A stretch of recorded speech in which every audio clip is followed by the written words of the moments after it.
birdhouses? We wanted to find something we could do together part-time, so we decided that we want to do some arts and craft shows.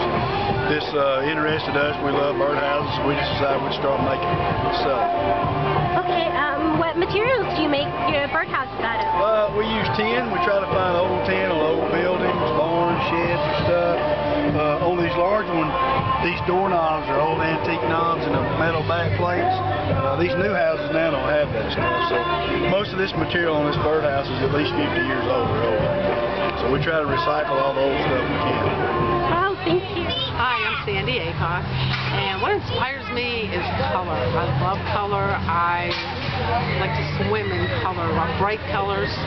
And the art that I do some fabric quilts, and where I use the bright colors and the batik fabrics, and I do Zentangle. Zentangle is a doodling kind of a thing, and it's very relaxing, and it is the best therapy I know, is art. Did you bring my pink stuff?